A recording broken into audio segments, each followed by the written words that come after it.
Bonjour à tous, Privyet Drutia. So welcome back again. My name is Jesse, and in this wonderful discussion, we're trying to talk about a very exciting topic about the parable of the ground. The parable of the ground. So as I said, my name is Jesse and I work at Jcaristic. So let's see what we'll be talking about concerning this wonderful parable, right? The parable of the ground. What is this parable about? Okay, so everybody knows about this particular parable in Matthew chapter 13, verse 1 to verse 8, right? About the parable of the sower, in which Jesus said, sower went out to sow, right? A seed. Some fell on the good ground, some fell on the among thorns, some fell on the stony ground, and some fell on the wayside. That is a very common parable, the parable of the sower. In that same chapter, there's also another parable, the parable of the wheat and the tares, in which a man sowed good seed in his field, but while men slept, his enemy came and sowed tares among the wheat and went his way. Right, that's another parable. So there are two different parables.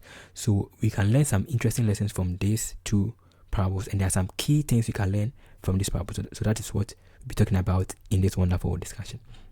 So let's talk about the story. So the first one was that the story of the parable of the sower, right? He had seeds, right? We were not told whether the seed was good or bad, but we were told that he was given seeds. He had seeds. Then when he went out to sow the seed, some fell on the wayside, which is a packed soil, and then the birds of the air came to take it away. Others fell among stony ground, right? And then when it began to grow, because it did not have enough earth, it could not grow up. It withered when the sun came. Then the next group of seeds fell among thorns, and then it grew alongside with the thorns, but it could not grow because there was competition. Then finally, some fell in a good soil. So inside the good soil or the good ground, there was a production of 30 folds, 60 folds, and then 100 folds. That is the brief overview of the parable of the sower. Then another parable is the parable of the wheat and the tares, in which as a man, we are told that he went to sow good seeds in his field. Then when men slept, his enemy came to sow bad seeds, that is the tares. Then they did not know, but until it was about to grow, then they saw that this was not what he planted, right? So there was wheat and there was tares, and he was told to allow them to grow till the time of the harvest. So the lesson we can learn here is that we have seeds and we have the ground, right? In both of these parables, there is one common theme of a seed and a common theme of the ground or the field. So what does this thing mean? What can we learn from these two parables, which I call the parable of the ground? So from the first parable, right, which is the parable of the sower, right, the lesson we can learn is about the type of environment, right, which is very important. So we had 4 different environments, and all of these 4 environments produce different results. So what do we mean? So first of all, the lesson we can learn here is about the level of growth. Out of these 4 grounds, only 75% grew, right? I'm not talking about seeds here. I'm not talking about producing fruit. I'm talking about just growth. Only 75% of them grew. 25 of them did not grow. That is the one that fell on the wayside because it was taken away. So your environment is going to influence how you're going to grow. For growth, it's inevitable. You're going to grow. But the level of growth you're going to grow and whether you're going to produce fruit is highly dependent on your environment. Very, very essential. So your environment is going to influence you greatly. The next lesson we can learn is about fruitfulness and productivity. So out of the 4 grounds, only 1 of them produced fruit. 3 of them grew.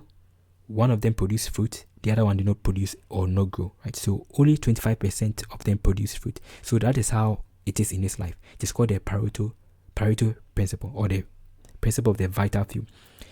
20%, right, of the whole world population are controlling 80% of the resources of the world, right? The benefit you are getting is produced by 20% of people, just like in this particular parable. Only 25% of them produce fruit. The rest grew, but they not produce fruit at all. So your productivity and the amount of fruit you're going to produce, the result you're going to produce, is highly dependent upon the environment. Very, very important. So only those in a good environment are able to produce fruit and are able to produce a lot of product. That explains why your association, your environment, your culture is essential to your success. It's essential to what you're going to produce. Very, very important. No, don't let anybody deceive you. Your environment is going to influence you. That is the lesson we can learn from this particular parable.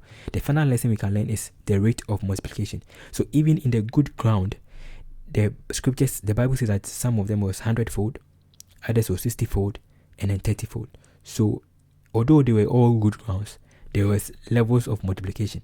There was rate of multiplication. Some of them were 30-fold, others were 60, others were 100. So that means that your environment is essential to what you become, right? And in being found in a good environment, you still have to do some more work to be able to produce 100, to produce 60, to produce 30. So the lesson we can learn from this particular parable of the sower is that a good seed, right, in a bad environment will not produce greater result, right? All the seeds were placed in different environments and all of them produce different results. So no matter how good the seed is, if the seed is placed in a bad environment, it is not going to produce greater result. If the seed is placed on the wayside, it is not going to produce any result. It's not even going to grow. So a good person in a bad environment will not produce the required result. That is the first lesson, right? So your environment is essential. The same way, the next lesson, the parable number 2, the type of seed in the environment. So the first one is the type of environment. The next one is the type of seed in the environment. So from this parable, we had the parable of the wheat and the tares. One was good seed, one was bad seed, but they were all placed in a good field, right? They were placed in a good land. So because they were placed in a good land, all of them grew, right? So that means that no matter how bad the seed is, if it's placed in a good land, it will grow in a format. It will grow in a particular way. So the lesson is systems and structures influence people, right? So somebody can be born in a country that is having good systems, having good infrastructure, good structures.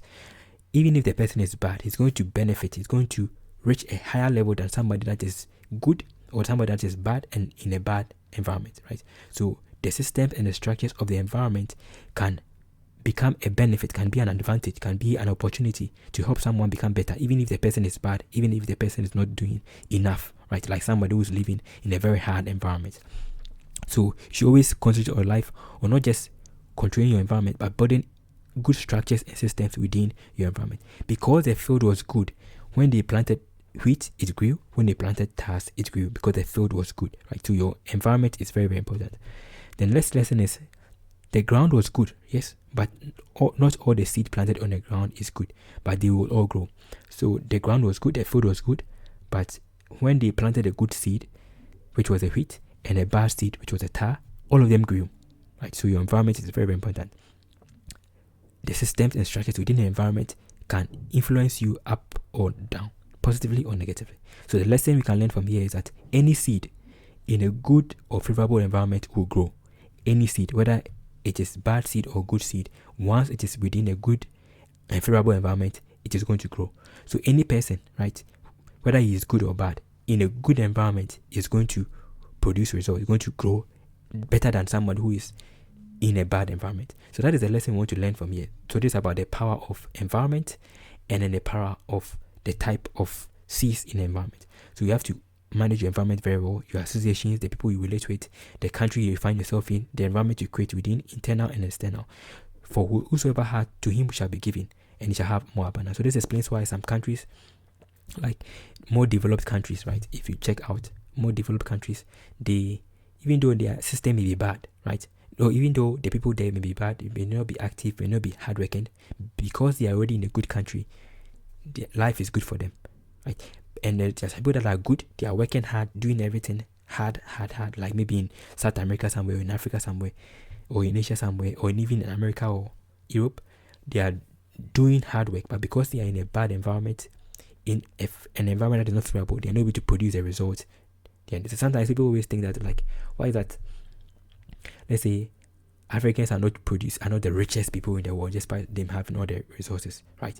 The reason is the environment, right? The systems and the structures, they are not that favorable to even make them grow. Somebody like Elon Musk was born in South America, right? He's an African born in South America. But do you think that if he was in South Africa, he will be able to produce the results he's producing now? He will produce, but it will not be as much. But when he changes environment to an environment that is good, favorable, Canada and then US, now you see what he's doing and it's benefiting everybody. So you have to consider your environment very well. Very, very essential. So thank you for watching. See you another time. Stay blessed.